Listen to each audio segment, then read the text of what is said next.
దేవుని సేవకులు వైజాగ్ నుంచి వచ్చారు. ట్రాన్స్లేషన్ కొరకు అన్న వర్తమానం పంచుకుంటారు.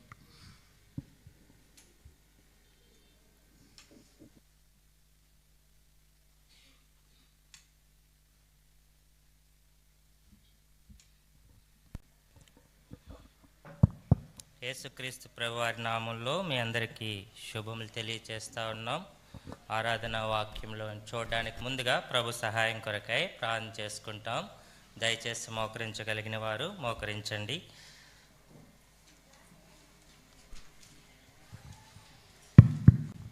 మామూలు మిక్కిలిగా ప్రేమించిన ప్రియ పరలోకపు తండ్రి, నమ్మకమైన జీవం కలిగిన మా దేవ, మా ప్రభు, మా రక్షకుడు, మా విమోచకుడు యేసు ప్రభువారి అత్యున్నతంగా హెచ్చింపబడిన నామములో మీ రక్తము చేత విమోచించబడినటువంటి ప్రజలముగా, సంఘముగా ఈ యొక్క ఉదయకాల సమయంలో మిమ్మల్ని స్తుతించి ఆరాధించలాగున సియోను ప్రార్థనా మందిరం పిల్లపాలెంలో మా అందరినీ మీరు సమకూర్చిన దాన్ని బట్టి వందనాలు. జగత్ పునాది వేయబడక మునిపే, మా తల్లి గర్భమందు పిండంగా రూపింపబడక మునిపే క్రీస్తులో ప్రేమ చేత మీరు మమ్మల్ని ఏర్పరచుకుని వెదికి రక్షించి నీ బిడ్డలుగా, నీ స్వకీయ సంపాద్యంగా, నీ సొత్తైన ప్రజలుగా, రాజులైన యాజక సమూహంగా క్రీస్తు యేసులో ఏక కుటుంబంగా మీరు చేసిన దాన్ని బట్టి మీకు వందనాలు చెల్లిస్తున్నాం. మరి 29వ వార్షికోత్సవ సందర్భంగా మమ్మల్ని సమకూర్చి ప్రభా ఇంతవరకు మీరు చేసిన సహాయం కొరకై మీకు వందనాలు. ఈ ఉదయకాల సమయంలో ఆరాధనలో ప్రవేశించడానికి ముందు ఆరాధన కొరకైన కొన్ని తలంపులు చూసుకొనిచుండగా ప్రభా మీ సహాయాన్ని కోరుకుంటున్నాను. నిలబడి దాసు నిష్ప్రయోజకునని యథార్థంగా ఒప్పుకుంటున్నాను. మీ రక్తంతో నా ఆత్మ ప్రాణ దేహాలు కడగండి, పవిత్రపరచండి. అవసరమైన మాటలు నోట ఉంచండి. ఆత్మశక్తితో, సామర్థ్యంతో, బలంతో అభిషేకించి నీ మహిమ కొరకై వాడుకోమని ప్రార్థిస్తున్నాం. ఇర్మియా 1:9, యెషయా 49:2-3, నిర్గమ 4:12, లూకా 12, కీర్తన 81:10 నా పక్షాన కోరుకుంటూ మాకు కాదే యెహోవా, మాకు కాదు, నీ కృపా సత్యాన్ని బట్టి నీ నామానికి మహిమ తెచ్చుకోమని ప్రార్థిస్తూ యేసు ప్రభు వారి అత్యున్నతంగా హెచ్చింపబడిన నామంలో అడిగి వేడుకొంచున్నాం తండ్రి, ఆమేన్. ఉదయకాల సమయంలో మన ఆరాధన నిమిత్తమై యెషయా గ్రంథం 6వ అధ్యాయము మొదటి 3 వచనాలు కలిసి చదువుకుంటాం. యెషయా గ్రంథం 6వ అధ్యాయము మొదటి 3 వచనాలు కలిసి చదువుకుంటాం. రాజైన ఉజ్జియా మృతి పొందిన సంవత్సరమున అత్యున్నతమైన సింహాసనమునందు ప్రభు ఆసీనుడై ఉండగా నేను చూచితిని. ఆయన చొక్కాయి అంచులు దేవాలయమును నిండుకొని ఉన్నాయి. ఆయన పైగా సెరూపులు నిలుచుండిరి. ఒక్కొక్కరికి 6 రెక్కలుండెను. ప్రతివాడు 2 రెక్కలతో తన ముఖమును, 2 కాళ్ళను కప్పుకొనుచు 2 ఎగురుచుండెను. వారు సైన్యములకు అధిపతి యెహోవా పరిశుద్ధుడు, పరిశుద్ధుడు, పరిశుద్ధుడు, సర్వలోకము ఆయన మహిమతో నిండి ఉన్నదని గొప్ప స్వరముతో గాన ప్రతిగానములు చేయుచుండిరి. దేవుడి లేఖనములను ఆశీర్వదించి మనతో మాట్లాడిన. సో చాలాసార్లు మనం ఆరాధనకి వస్తాం. ఆరాధన యొక్క సరైన అర్థాన్ని మనము గ్రహించలేని వారుగా ఉంటాం. సో చూడండి, 1 కృతజ్ఞత స్తుతి, 2 ప్రేజ్ అంటే స్తుతి, 3 ఆరాధన. కృతజ్ఞత థ్యాంక్స్ గివింగ్ అంటాం ఇంగ్లీష్లో, ప్రేజ్ స్తుతి, వర్షిప్ ఆరాధన. ఈ 3 కూడా దగ్గరగానే ఉన్నట్టు కనిపిస్తాయి, కానీ కొంచెం చిన్న డిఫరెంట్ ఉంది. నేను అర్థం చేసుకున్న విధానంలో ఏంటంటే, కృతజ్ఞత అంటే ఏంటంటే ఆయన యొక్క మంచితనాన్ని బట్టి ప్రభు మనకు చేసిన దానికి ప్రభువా నీకు వందనాలు, థ్యాంక్స్ అని చెప్తున్నాం. అది మరి యోహాను సువార్తలో లాజరు చనిపోయినప్పుడు యేసు ప్రభువారు లాజరు సమాధి దగ్గరికి వచ్చినప్పుడు, ప్రభువా నీవు నా మనవి వినినందున నీకు కృతజ్ఞతాస్తుతులు తెలియచేస్తాను. సో మనము ఆయనకు ప్రార్థన చేసినప్పుడు ఆయన మన ప్రార్థన విని మనకు జవాబిచ్చి తన మంచితనాన్ని మనకు చూపించినాడు. ఆ మంచితనాన్ని బట్టి ఆయనకు మనం చెల్లించేది ఏంటంటే కృతజ్ఞత. ప్రేజ్ అంటే స్తుతి. స్తుతి అంటే ఏంటంటే గ్రేట్నెస్, గాడ్స్ గ్రేట్నెస్ అంటే దేవుని యొక్క గొప్పతనం. అంటే దేవుడు ఎంత గొప్ప కార్యములు చేస్తున్నాడో దాన్ని బట్టి ఆయనకు మనం చెల్లించేది గ్రేట్నెస్ అంటాం. దాన్ని మనం చూస్తాం, మీకు చెప్తాను, అర్థమవుతుంది. మూడవదిగా వర్షిప్ అంటే గాడ్స్ హోలీనెస్, దేవుని యొక్క పరిశుద్ధత. ప్రేజ్ అంటే ఏంటంటే ఆయన చేసిన గొప్పతనాన్ని మనం వివరించేదే స్తుతి. కానీ ఆరాధన అంటే ఆయన యొక్క పరిశుద్ధత, అంటే ఆయన యొక్క గుణలక్షణం. దేవుడు ఏమై ఉన్నాడో, ఆయన ఏమై ఉన్నాడు? ఆయన పరిశుద్ధుడు. ఆయన పరిశుద్ధతను బట్టి మనము ఆయనకి చెల్లించేది ఏంటంటే ఆరాధన. సో మనం జనరల్గా పిలుస్తాం కదా, స్తుతి ఆరాధన అంటాం. కానీ మన ఆరాధనలో ఏమవుతుంది అంటే ప్రైజ్ అండ్ వర్షిప్ అంటాం, కానీ ప్రేజ్ చేస్తాం, ఆరాధన చేస్తాం, at the same time thanks giving కూడా మనం కలిపి చేసేస్తాం. యాక్చువల్గా మనం దేని స్తుతి ఆరాధన. ఆరాధన అంటే ఆయన ఏమై ఉన్నాడో ఆయన గుణలక్షణాన్ని బట్టి చేసేది. ఆయన స్తుతి అంటే గ్రేట్నెస్, ఆయన యొక్క గొప్పతనాన్ని బట్టి చేసేది. చూడండి, మరి దేవుడు ఏమై ఉన్నాడు అంటే ఇక్కడ మనం చూస్తున్నాం యెషయా గ్రంథం 6వ అధ్యాయము 3వ వచనంలో యెహోవా పరిశుద్ధుడు పరిశుద్ధుడు పరిశుద్ధుడని ఇక్కడ మనం చూస్తున్నాం. దేవుడు ఎవరు? పరిశుద్ధుడు. God is Holi. మనం ఎందుకు ప్రభుని ఆరాధించాలంటే ఆయన పరిశుద్ధతను బట్టి ఆయన మనం ఆరాధించాలి. ఇశ్రాయేల్ ప్రజలు ఎర్ర సముద్రం దాటిన తర్వాత ఆయన పరిశుద్ధతను బట్టి నీవు మహనీయుడు అని చెప్పి ఆయన ఏం చేస్తున్నారు? కాబట్టి మనం ఆరాధించడానికి కారణము ఆయన యొక్క పరిశుద్ధత. సో ఇప్పుడు ఆయన గొప్పతనం ఏంటో చూద్దాం. చూడండి, ఆయన గొప్పతనం ఏంటంటే, గొప్పతనాన్ని బట్టి మనం ఏం చేయాలా? ప్రేజ్ చేయాలి. ఆయన గొప్పతనం ఏంటంటే ఆయన పరిశుద్ధుడు. బైబిల్ చెప్తా ఉంది ఏంటంటే మనందరం కూడా అపరిశుద్ధులం, ఏ భేదము లేదు, అందరూ పాపం చేస్తాం. శరీరం యొక్క మనసు యొక్క కోరికలు నెరవేర్చుకుంటూ మరి దైవోగ్రతకు నీవు నేను కూడా పాత్రలమవుతాం. రోమాపత్రికలో మన ఇష్టానుసారంగా సొదొమ గొమొర్రా వాళ్ళు ఏ రీతిగా జీవించినారో అటువంటి భయంకరమైన అపవిత్రత కలిగినటువంటి మనలను ప్రభు ఏం చేశాడంటే ఆయన పరిశుద్ధుడైన ప్రకారం నిన్ను నన్ను కూడా పరిశుద్ధులుగా చేశాడు. అంటే ఈ ఒక అపవిత్రమైన వ్యక్తిని పరిశుద్ధునిగా చేశాడు. ఇది దేవుడు చేసిన కార్యం. మీకు అర్థమైందా? ఆయన పరిశుద్ధుడే, కానీ అపరిశుద్ధుడైనటువంటి నిన్ను నన్ను కూడా ఆయన పరిశుద్ధుడిగా చేశాడు. ఆయన చేసిన కార్యం ఏంటంటే అపరిశుద్ధుడైన నన్ను ఆయన ఏం చేస్తున్నాడు? పరిశుద్ధిని చేశాడు. అది దేవుని యొక్క గొప్పతనం. ఇప్పుడు ఫలానా వ్యక్తి మంచివాడండి అంటారు. ఆయనకి ఎంతో ఆస్తి ఉంది, మంచివాడే, ఆయన ఆస్తి ఆయన దగ్గరే పెట్టుకున్నాడు. ఆయన ఎవరు? మంచివాడే. కానీ ఆయన గొప్పతనం ఎలా తెలుస్తుంది? ఇప్పుడు మిషనరీస్ వచ్చారు, ఎంతో డబ్బులు తెచ్చి పెద్ద పెద్ద హాస్పిటల్స్ కట్టారు. ఒక హాస్పిటల్ కట్టి పేదలందరికీ ఉచితంగా వైద్యం ఇస్తూ ఉంటే ఏమవుతుంది? వైజాగ్లో ఉంది KGH హాస్పిటల్. అలా ఆ యొక్క చేసిన కార్యాన్ని బట్టి ఏమొస్తుంది? గొప్పతనం వస్తుంది. అలాగే మన దేవుడు పరిశుద్ధుడు. అంత మాత్రమే కాదు, అపరిశుద్ధులమైనటువంటి నిన్ను నన్ను కూడా ఆయన ఏం చేస్తున్నాడు? అది ఆయన గొప్పతనం. ఆయన పరిశుద్ధుడైతే సరిపోలేదు, అసలు మనం పరిశుద్ధులు అవ్వడానికి అసలు ఏ మాత్రము మంచితనం మనలో లేదు. అయినప్పటికీ నిన్ను నన్ను కూడా ఎలా చేస్తున్నాడు?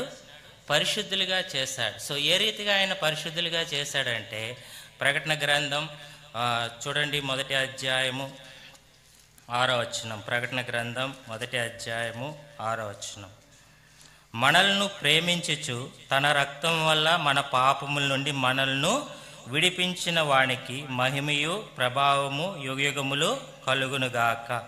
చూడండి, తెలుగులో మన పాపముల నుండి మనల్ని విడిపించిన వానికి అని రాయబడింది.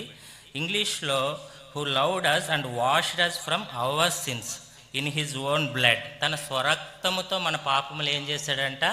కడిగినాడు. సో కాబట్టి ఆయన మరి పరిశుద్ధుడు, ఆయన మహాగణుడు, మహోన్నతుడు, నిత్య నివాస అయినటువంటి దేవుడు. నీ కొరకు నా కొరకు నిన్ను నన్ను కూడా పాపినైన నిన్ను నన్ను కూడా పరిశుద్ధినిగా చేయుటకై, నిన్ను నన్ను కూడా పరలోకంలో చేర్చుటకై, నిన్ను నన్ను కూడా నరకం నుంచి తప్పించడానికి ఆయన మానవ స్వరూపం ధరించి ఈ లోకానికి వచ్చాడు. ఆయన ఆకారమందు మనుషునిగా కనబడి సిలువ మరణం పొందినంతగా తను తాను తగ్గించుకున్నాడు. మనం చేతుల ద్వారా చేసిన పాపము నిమిత్తమై ఆయన చేతుల్లో మేకలు కొట్టబడ్డానికి ఇష్టపడినాడు. మన కాళ్ళ ద్వారా చేసిన పాపము నిమిత్తమై ఆయన కాళ్ళలో మేకలు కొట్టబడ్డానికి ఇష్టపడినాడు. మన తల ద్వారా ఆలోచించిన ప్రతి పాపపు తలంపు నిమిత్తమై ఆయన ముండ్ల కిరీటం ధరించడానికి ఇష్టపడినాడు. మన శరీరానుసారంగా చేసిన ప్రతి పాపము నిమిత్తమై ఆయన కొరడా దెబ్బలు తినడానికి ఇష్టపడు. మరి కలువరి సిలువలో ఆయన పైకెత్తినప్పుడు తల మొదలుకుని పాదముల వరకు ఆయన రక్తం అంతా కారుతూ వచ్చింది. కాబట్టి ఆయన రక్తము వలన ఇప్పుడు నేను కూడా ఏమవుతున్నాం? పరిశుద్ధులం అవుతున్నాం. అది ఆయన గొప్పతనం ఏంటంటే ఆయన పరిశుద్ధుడు మాత్రమే కాదు, ఆయన దగ్గరికి వచ్చి మన పాపములు ఒప్పుకున్నప్పుడు తన రక్తము ద్వారా నా పాపమును కడిగి నన్ను కూడా ఏం చేసినాడు? ఆయన పరిశుద్ధిని చేస్తాడు. అంటే మళ్ళా మనం పరిశుద్ధులం అయిపోయాం కదా అని అనుకోకండి. ఈ పరిశుద్ధతలో 2 రకాలు ఉన్నాయి, 3 రకాలు. ఒకటి ఏమంటామంటే పొజిషనల్, మరి సైంటిఫిక్, అంటే మనము ఉన్న స్థాయి ఏంటంటే పరిశుద్ధ స్థాయిలో ఉన్నాం. తర్వాత ప్రోగ్రెసివ్ శాంటిఫికేషన్ అంటారు, మనము జీవించే విధానం కూడా పరిశుద్ధంగా జీవించాలి. మరి పరిపూర్ణమైనటువంటి పరిశుద్ధత కూడా ఉంటుంది. ఎప్పుడు మనం పరలోకంలో ప్రవేశిస్తామో అప్పుడు మనం పరిపూర్ణం అవుతాం. అయితే చూడండి, ఇది ఎలాగంటే దేవుని యొక్క పరిశుద్ధత మనకు ఇచ్చినాడు. దీన్ని నేను ఎక్కువగా వివరించను. 1 కొరింథీయులకు రాసిన పత్రిక మనం ఆల్రెడీ ఇంతకు ముందు చూస్తాం. చూడండి, 1 కొరింథీయులకు రాసిన పత్రిక, అక్కడ పౌలు కొరింథీయులకు రాస్తూ 2వ అధ్యాయం 2వ వచనంలో అంటాడు, కొరింథీలో ఉన్న దేవుని సంఘమునకు అనగా క్రీస్తు యేసునందు పరిశుద్ధపరచబడిన వారై. ఇప్పుడు కొరింథీలో ఎవరున్నారు? దేవుని సంఘం. దేవుని సంఘం అంటే ఎవరు? యేసు ప్రభువారి యొక్క రక్తం చేత కడగబడిన వారు కలిసి రావడమే దేవుని సంఘం. వీళ్ళు ఏమైనారు? పరిశుద్ధపరచబడినారు. కాబట్టి ఇంకా అక్కడ రాయబడింది పరిశుద్ధపరచబడిన వారై, అంటే వాళ్ళు పరిశుద్ధపరచబడ్డారు. ఎలాగా? దేవుని యొక్క పరిశుద్ధత మనం పొందినాం. ఇక్కడ ఏమైందంటే పరిశుద్ధులుగా ఉండుటకు పిలువబడ్డారు. అదేంటి? పరిశుద్ధపరచబడినామంటున్నాడు, మళ్ళా పరిశుద్ధులుగా. కాబట్టి దేవుని యొక్క మన పరిశుద్ధత కాదు, ఆయన పరిశుద్ధతను నీకు నాకు కూడా ఇచ్చాడు. ఆయన పరిశుద్ధుడు, నన్ను కూడా ఏం చేసినాడు? పరిశుద్ధ. అయితే ఈ లోకములో మనం జీవించినప్పుడు మనం కూడా పరిశుద్ధులుగా ఏం చేయాలి? జీవించాలి. సో అందుకే పౌలు 2వ తెస్సలోనికి రాసిన పత్రికలో 10వ అధ్యాయంలో ఆయన సాక్ష్యం, నేను ఎంత పరిశుద్ధంగా మీ ఎదుట నడుచుకుంటాను అంటే ఆయన పరిశుద్ధపరిచినాడు. మనం కూడా పరిశుద్ధులుగా ఈ లోకంలో ఏం చేయాలా? జీవించాలి. సో రెండవదిగా మరి దేవుడు ఎవరంటే ఆయన నీతిమంతుడు. చూడండి, కీర్తన 145వ అధ్యాయము 17వ వచనం. కీర్తన 145, సామ్ 145:17. కీర్తన 145, 17వ వచనం. యెహోవా తన మార్గములన్నిటిలో నీతి గల వాడు. The lord is Holi, righteous. కాబట్టి దేవుడు ఎవరు? నీతిమంతుడు. ఆయన నీతిమంతుడైతే కాదు, ఆయన గుణలక్షణం నీతిమంతుడు. అనీతిమంతులైన నన్ను కూడా ఆయన ఏం చేసినాడు? అది ఆయన యొక్క గొప్పతనం. ఎందుకు ఆయన స్తుతించాలి? ప్రభువా, నేను అనీతిమంతుణ్ణి అయినప్పటికీ కూడా నన్ను ఏం చేసినావు? నీతిమంతునిగా చేస్తావు. కాబట్టి ఎలాగా ఆయన మనల్ని నీతిమంతునిగా చేస్తాడు? చూడండి, రోమీలకు రాసిన పత్రిక 3వ అధ్యాయము. రోమీలకు రాసిన పత్రిక 3వ అధ్యాయం 21వ వచనం నుంచి. రోమీలకు రాసిన పత్రిక 3వ అధ్యాయము చదువుతాను, చూడండి. 22 నుంచి చదువుకున్నా. అది యేసుక్రీస్తునందరి విశ్వాస మూలమునదై నమ్మువారందరికీ కలుగు దేవుని నీతి అయి ఉన్నది. ఏ భేదము లేదు, అందరూ పాపం చేసి దేవుడు అనుగ్రహించి మహిమను పొందలేకపోతున్నారు. కాబట్టి నమ్మువారు ఆయన కృప చేతనే క్రీస్తు యేసునందలి విమోచనము ద్వారా ఉచితముగా నీతిమంతులుగా తీర్చు. కాబట్టి మనం ఆయన యందు విశ్వాసముంచుడు ద్వారా మరి నేను కూడా ఏమైనాం? నీతిమంతులుగా అయినాం. ఎలాగైనా మనం ఏమైనా డబ్బులు చెల్లించామా? లేదు, ఉచితముగా. ఏ నీతి అంటా మనం అక్కడ చూస్తాం, అది 22వ వచనం, నమ్మువారందరికీ కలుగు దేవుని నీతి. కాబట్టి మనము నీతిమంతులం కాదు, మనం అనీతిమంతులం. కానీ దేవుడు ఆయన నీతిమంతుడు కనుక నన్ను కూడా తన నీతిని మనకి ఏం చేశాడు? ఇచ్చాడు. కాబట్టి ఇప్పుడు మన మొబైల్లో బ్యాలెన్స్ లేదనుకోండి, బ్యాలెన్స్ అయిపోయిందని మన మదర్కి చెప్పామనుకో, ఆమె బ్యాలెన్స్ పంపించిందని మనకు బ్యాలెన్స్ వచ్చింది. కానీ బ్యాలెన్స్ వాస్తవానికి ఎవరిది? ఎవరు మనకు పంపించినారో అలాగే మనం నీతిమంతులమైనామంటే ఇది మన నీతి కాదు, మన క్రియలు కాదు, ఇది దేవుని యొక్క నీతి మనకి. అది ఆయన గొప్పతనం. ఆయన నీతిమంతుడు మాత్రమే కాదు, తన నీతిని నీకు నాకు కూడా ఇచ్చాడు. అసలు మనం నీతిమంతులు అవడానికి అర్హులమా?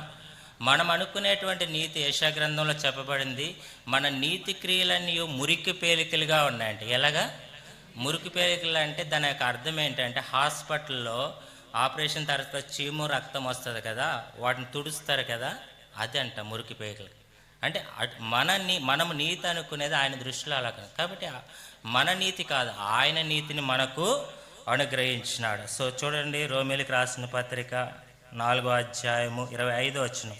ఆయన మన అపరాధముల నిమిత్తమే అప్పగింపబడి మనము నీతిమంతులుగా తీర్చబడ్డానికి ఆయన నిన్ను నన్ను కూడా నీతిమంతునిగా చేయడానికి తను తాను సిలువకు అప్పగించుకున్నాడు, సమాధి చేయబడినాడు, 3వ దినాన తిరిగి లేచాడు. మరి ఇక్కడ రాయబడింది, మనము నీతిమంతులుగా తీర్చబడటకే ఆయన లేపబడి. ఒకవేళ ఆయన లేపబడకపోతే నీవు నేను కూడా నీతిమంతులుగా ఉండలేము. ఒకసారి మన పాపాలు ఒప్పుకున్నాం, మన పాపాలు క్షమించాడు, మన నీతిమంతులుగా అయినాం. మరలా తిరిగి పాపం చేసినప్పుడు మన కొరకు ఆయన ఎక్కడున్నాడు? ఇప్పుడు తిరిగి లేచి తండ్రి దగ్గర కుడిపార్శ్వాన నీ కొరకు నా కొరకు ఏం చేస్తా ఉన్నాడు? విజ్ఞాపన చేస్తాడు. మరలా మనం తప్పు చేసినప్పుడు ప్రభు దగ్గర క్షమాపణ అడిగినప్పుడు ఆయన తండ్రి దగ్గర లేచి, తండ్రి ఇగో నా కుమారుడు నా కుమార్తె పశ్చాత్తాప, ఇదిగో వాళ్ళ కొరకు నేను రక్తాన్ని ఈ రక్తాన్ని జ్ఞాపకం చేసుకుని వాళ్ళని క్షమించు, నీతిమంతులుగా తీర్చమని ఆయన విజ్ఞాపన చేస్తాడు. కాబట్టి మన అపరాధముల నిమిత్తమైన అప్పగింపబడి మనం నీతిమంతులుగా తీర్చబట్టకై ఆయన లేపబడి. రోమీయులకు రాసిన పత్రిక 5వ అధ్యాయం 1వ వచనం. కాబట్టి విశ్వాసం మూలముగా మనము నీతిమంతులుగా కాబట్టి ఎలాగా? యేసు ప్రభునందు మనం విశ్వాసం ఉంచుడు ద్వారా మనం నీతిమంతులుగా తీర్చబడ్డాం. 9వ వచనం, ఆయన రక్తం వలన ఇప్పుడు మనము నీతిమంతులుగా కాబట్టి ఆయన రక్తం ద్వారా, యేసు ప్రభు వారి యొక్క రక్తం ద్వారా నీవు నేను కూడా ఏమైనాం? నీతిమంతులు. 3వదిగా మరి దేవుడు ప్రేమ స్వరూపి. మరి 1 John 4:6 ఉంటుంది, 1 యోహాను 4:6. దేవుడు ఎవరు? ప్రేమ. సో మనమేమో ఎటువంటి వారము? ప్రేమ లేనటువంటి వారు. కానీ దేవుడు మనం ఇంకా పాపులమై ఉండగా ఆయన తన ప్రేమను మన పక్షాన చూపించాడు. ఇంకా మనం భక్తిహీనులమై ఉండగా ఆయన మన కొరకు చనిపోయినాడు. ఇంకను మనం శత్రువులై ఉండగానే ఆయన మనల్ని 8వ వచనం రోమా 5:8 చూద్దాం. అయితే దేవుడు మన ఎడల తన ప్రేమను వెల్లడిపరుచుచున్నాడు. ఎట్లనగా మనం ఇంకా పాపులమై ఉండగానే క్రీస్తు మన కొరకు కాబట్టి ఇంకా మనం శత్రువులమై ఉండగానే, మనం పాపులమై ఉండగానే, మనం భక్తిహీనులుగా ఉండగానే ఆయన మన కొరకు చనిపోయినాడు. కారణం ఏంటి? ఆయన ప్రేమ కలిగిన దేవుడు. ఆయన ప్రేమ మనకు చూపించినాడు. సో ఆయన ప్రేమను ఏం చేశాడంటే, ఇప్పుడు ఆయన గొప్పతనం చూడండి. ఆయన ప్రేమ కలిగిన వాడు. ప్రేమించడం మాత్రమే కాదు, ఆయన ప్రేమ తీసుకొచ్చి ఎక్కడ పోసాడంట? మన హృదయంలో పోసాడంట. చూడండి, రోమీయులకు రాసిన పత్రిక 5వ అధ్యాయము 5వ వచనం. ఎందుకనగా ఈ నిరీక్షణ మనల్ని సిగ్గుపరచుతూ మనకు అనుగ్రహింపబడిన పరిశుద్ధాత్మ ద్వారా దేవుని ప్రేమ మన హృదయముల్లో కుమ్మరించబడింది. దేవుడు ఇప్పుడు తన ప్రేమను తీసుకొచ్చి ఎక్కడ కుమ్మరించాడు? హృదయములో కుమ్మరి. ఇప్పుడు దేవుడు చేసిన గొప్ప కార్యం ఏంటో తెలుసా? ఇంతవరకు మనం ఇతరుల్ని ద్వేషించే మనము, ఇతరులంటే అసూయపడేటువంటి మనం ఏం చేయగలుగుతున్నాం తెలుసా? ఇతరులను మనం ప్రేమించగలుగుతున్నాం. అంటే ప్రేమ లేని వాడమైన మనల్ని ఏం చేశాడంటే ఇతరులను ప్రేమించగలిగేలాగా ఆయన చేశాడు. ఎందుకు? ఆయన ప్రేమ ఉన్నాడు, ఆయన మనల్ని ప్రేమించి చనిపోయాడు. ఆయన ప్రేమను మన హృదయంలో ఏం చేశాడు? ఆయన గొప్పతనం అర్థమవుతుందా? ఆయన పరిశుద్ధుడు, మనం అపరిశుద్ధులు, కానీ మనల్ని పరిశుద్ధులుగా చేశాడు. అది ఆయన గొప్పతనం. ఆయన నీతిమంతుడు, మనం అనీతిమంతులు. మనల్ని ఏం చేశాడంటే తన నీతిని మనకిచ్చి నీతిమంతులుగా చేశాడు. ఆయన ప్రేమ కలిగిన వాడు, మనం ప్రేమ లేని వాడు అయినప్పటికీ ఆయన తన ప్రేమను మన హృదయంలో కుమ్మరించి మనం ఎవరినైతే ద్వేషిస్తున్నామో ఇప్పుడు వాళ్ళని ప్రేమించేలాగా చేస్తాడు. ఇది చాలా ఆశ్చర్యకరమైనటువంటిది. సో చివరిగా 1 కొరింథీయులకు రాసిన పత్రిక 1వ అధ్యాయం 9వ వచనంలో ఆయన ఎటువంటి వాడంటే, చూడండి, 1 కొరింథీ 1వ అధ్యాయం 9వ వచనంలో, యేసుక్రీస్తు అను తన కుమారుని సహవాసమునకు మిమ్మును పిలిచిన దేవుడు నమ్మదగినవాడు. సో 4వదిగా ఆయన యొక్క గుణలక్షణం ఏంటి? ఆయన నమ్మదగినటువంటి వాడు. సో 2 కొరింథీ 2వ అధ్యాయం 13వ వచనంలో రాయబడింది, మనం ఎటువంటి వారమంట? మనం నమ్మదగిన వారమైనప్పటికీ కూడా ఆయన ఎలాగుంటాడంట? నమ్మదగిన వాడుగా ఉంటాడు. ఆయన స్వభావానికి విరుద్ధంగా ఏమీ, ఆయన స్వభావం ఏంటంటే నమ్మకత్వం. కాబట్టి ఆయన నమ్మకమైన వాడు. ప్రభు ఆయన నమ్మకత్వాన్ని బట్టి నీవు నేను కూడా ఆయనకి ఏం చేయాలా?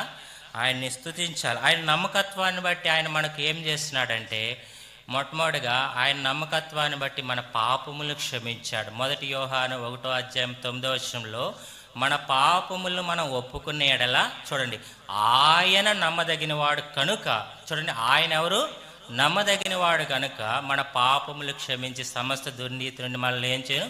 పవిత్రులుగా చేయను. ఒక దినం వచ్చింది, యేసు ప్రభు వారి గురించి మనకు చెప్పబడినప్పుడు మనం ఆయన దగ్గర మన పాపములు ఒప్పుకోగా ఆయన ఏం చేస్తున్నాడు? మన పాపములు క్షమించాడు. నువ్వు ఎక్కువ పాపములు చేసావు కదా, నేను నిన్ను క్షమించను అనలేదు. నువ్వు ఇంత ఘోర పాపివి కదా, నిన్ను ఆయన నమ్మకత్వాన్ని బట్టి ఆయన దగ్గరికి వెళ్ళి మనం పాపములు ఒప్పుకున్నప్పుడు ఆయన ఏం చేస్తున్నాడు? మన పాపములు క్షమించినాడు. సో మన పాపములు క్షమించే విషయంలో ఆయన నమ్మకమైనటువంటి వాడు. రెండోదిగా ఇదేని విషయంలో ఆయన నమ్మకమైన వాడంటే, మన యొక్క అతిక్రమములు క్షమించే విషయంలో ఆయన నమ్మదగిన. అతిక్రమం అంటే ఏంటి? అది పాపమని తెలిసి, చేయకూడదని తెలిసి అయినప్పటికీ కూడా మనం ఏం చేస్తాం? చేసేదే అతిక్రమం. సో కాబట్టి మనం తెలిసి కూడా చేయకూడదని ఎన్నోసార్లు ప్రభుకు విరోధంగా పాపం చేసినప్పటికీ కూడా ప్రభు అంటాడు, నా యొద్దకు వచ్చి వారిని నేను ఏమాత్రము త్రోసి. కాబట్టి మనం పాపం చేసి తిరుగుబాటు చేసి ప్రభు దగ్గరికి వచ్చి ప్రభు నన్ను క్షమించమన్నప్పుడు ప్రభు మనల్ని ఏం చేసినాడు? క్షమించాడు. సో అది లూకా సువార్త 11 తప్పిపోయిన కుమారుని గురించి మనకు తెలుసు. కానీ తప్పిపోయిన కుమారుడు అంటే ఆయన చెప్పే వెళ్ళాడంట. అంకుల్ చెప్తా, ఆయన ట్రాన్స్లేషన్ చేస్తా ఉంటే ఆయన తప్పిపోయిన కుమారుడు కాదు, చెప్పి వెళ్ళినటువంటి. కాబట్టి ఆయన దూరంగా వెళ్ళిపోయాడు. బుద్ధి వచ్చినప్పుడు, తిరిగి వచ్చినప్పుడు తండ్రి ఆయన మీద ఏం పడ్డాడంటే కనికరపడి ఆయన్ను మరలా చేర్చుకున్నాడు. సో కాబట్టి ఆయన మన అతిక్రమములు క్షమించే విషయంలో కూడా ఎటువంటి వాడు? ఆయన నమ్మదగిన వాడు. కాబట్టి ప్రభుని అంగీకరించాం. ఎన్నోసార్లు మన శరీరం లోకాన్ని లాగింది, మన నోరు మన స్వాధీనంలో లేదు, మన శరీరం మన స్వాధీనంలో లేదు. ప్రభుని ఎంతో దుఃఖపరిచాం, ఎంతో గాయపరిచాం. ఆ తండ్రి హృదయం ఎంత గాయపడిందో, కుమారుడు వెళ్ళిపోయాడు అయినప్పటికీ కూడా ఇంత నన్ను విడిచిపెట్టి వెళ్ళిపోయావని అనలేదు. తండ్రి ఏం చేశాడు? చేర్చుకున్నాడు. అలాగే మన పరలోకపు తండ్రి మనల్ని చేర్చుకున్నాడు, మనల్ని క్షమించాడు. మన అతిక్రమములు క్షమించే విషయంలో ఆయన నమ్మదగిన వాడు. మూడోదిగా దేని విషయంలో ఆయన నమ్మదగిన వాడంటే, తన వాగ్దానము ఇచ్చి నెరవేర్చే విషయంలో ఆయన నమ్మదగినవాడు. 2 కొరింథీయులకు రాసిన పత్రిక 1:20 2 కొరింథీయులకు రాసిన పత్రిక 1:20 దేవుని వాగ్దానములు ఎన్ని అయినను అన్నీయు క్రీస్తునందు అవునన్నట్టుగానే ఉన్నవి గనుక మన ద్వారా దేవునికి మహిమ కలుగుటకై ఆయన వలన నిత్యములై దేవుని వాగ్దానములు అన్నీ క్రీస్తునందు ఎలా ఉన్నాయంట? ఈ అండ్ ఆమెన్. కాబట్టి అవును, ఆమెన్. కాబట్టి ఆయన మనకు ఎన్నో వాగ్దానాలు ఇచ్చాడు. ఆ వాగ్దానాలన్నీ ఇచ్చి వాగ్దానాలన్నీ కూడా ఏం చేసినాడు? ఆయన నెరవేర్చాడు. ఒకవేళ ఇంకా నెరవేరకపోయినా భవిష్యత్తులో ఆయన నీకు ఇచ్చినటువంటి వాగ్దానాన్ని ఆయన నెరవేరుస్తాడు. ఆయన వాగ్దానం నెరవేర్చే విషయంలో ఆయన నమ్మదగినటువంటి దేవుడు. కాబట్టి ఒక 29 సంవత్సరాల్లో మొత్తం 35 సంవత్సరాలు అయిందంట ఈ యొక్క మందిరం ప్రారంభించి. అంకులు ఉదయకాలం చెప్తే 6 సంవత్సరాలు వాళ్ళ ఇంటి దగ్గర కూడుకున్నారు, ఇక్కడికి వచ్చి 29 సంవత్సరాలు. కాబట్టి ఈ 35 సంవత్సరాలు ఎన్నో దేవుడు వారికి వాగ్దానాలు ఇచ్చినాడు. ఆ వాగ్దానాలు దేవుడు ఏం చేసినాడు? నెరవేర్చాడు. మన వ్యక్తిగత జీవితంలో కూడా రక్షణ పొందిన కానించి ఎన్నో వాగ్దానాలు ఇచ్చాడు. ఆ వాగ్దానాలన్నీ కూడా ఆయన ఏం చేసినాడు? మనకు వాగ్దానం ఇచ్చి నెరవేర్చే విషయంలో ఆయన నమ్మదగిన దేవుడు. తర్వాత ఆయన దేని విషయంలో నమ్మదగిన దేవుడు అంటే, మనకు శోధన అనుమతించే విషయం. అంటే ఎంతవరకు మనం శోధించబడాలో అంతవరకే మనల్ని శోధించబడడానికి అనుమతిస్తాడు. మన శక్తికి మించి ఆ శోధన మన జీవితంలో ఆయన అనుమతించాడు. చాలాసార్లు మనం అనుకుంటాం, నాకు ఏదైనా కష్టం వచ్చినా శ్రమ వచ్చినా ఇది నా శక్తికి మించింది అనుకుంటాం. కానీ వాస్తవానికి ఎందుకంటే దేవుని వాక్యం స్పష్టంగా చెప్తుంది. చూడండి, 1 కొరింథీయులకు రాసిన పత్రిక 10:13 సాధారణముగా మనుషులు కలుగు శోధన తప్ప మరి ఏది మీకు సంభవింపలేదు. చూడండి, దేవుడు నమ్మదగిన వాడు, మీరు సహింపగలిగిన అంతకంటే ఎక్కువగా ఆయన మిమ్మును శోధింపబడ. మనము ఎంత భరించగలమో అంతే దేవుడు ఏం చేస్తాడు? మనం అనుకుంటాం ఇది నా శక్తికి మించింది అనుకుంటాం. దేవుడికి తెలుసు మన పిల్లలు ఉన్నారనుకోండి, వాళ్ళకి ఇంత బరువు మోయమని ఇస్తాం. వాళ్ళు ఎంత బరువు మోయగలరో మనకు తెలుసు. వాళ్ళకి మించిన బరువు మనం వాళ్ళని ఎత్తి మీద పెట్టం. కానీ ఆ బిడ్డ ఏమనుకుంటాడు, మా నాన్న నా మీద కోపంగా ఉన్నాడు, మా అమ్మ ఎక్కువ బరువు నాకు. అలా కాదు, దేవుడు నమ్మదగినవాడు. ఏంటంటే మనం ఎంతవరకు సహించగలమో అంతవరకే ఆయన అనుమతిస్తాడు. మనం సహించలేకపోతే ఆయన దాన్ని మించి, దేవుని వాక్యం స్పష్టంగా చెప్తుంది, మనం సహించగలిగిన దానికంటే ఎక్కువగా ఆయన.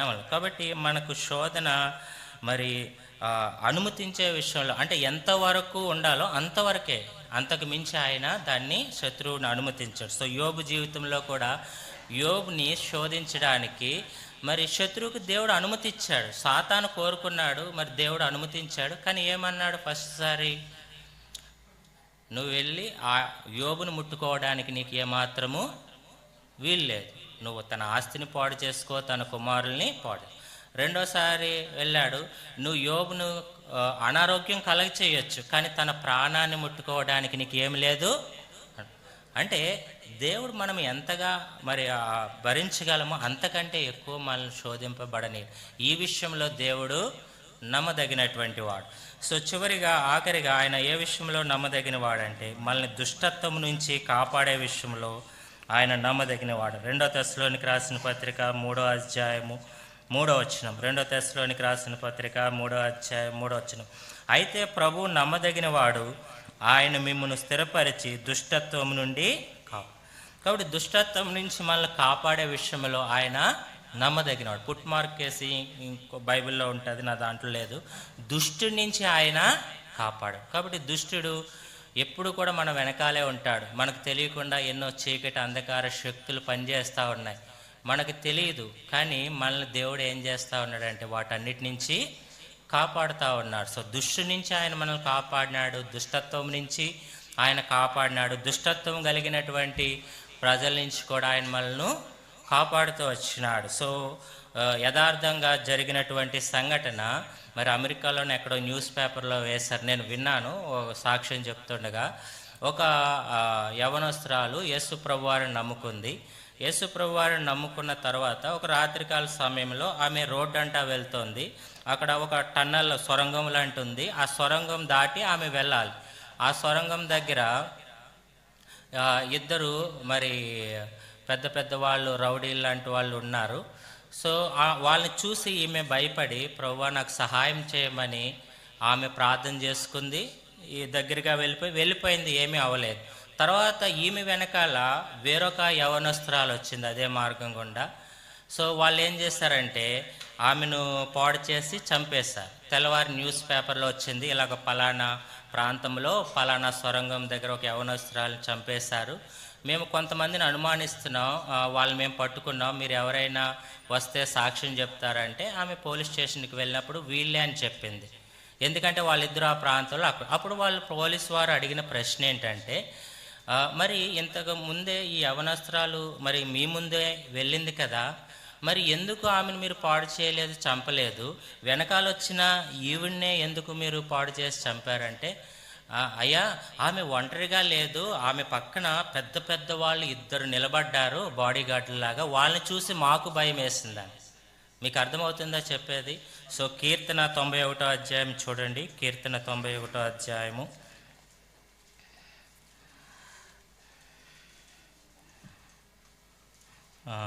11వ వచనం.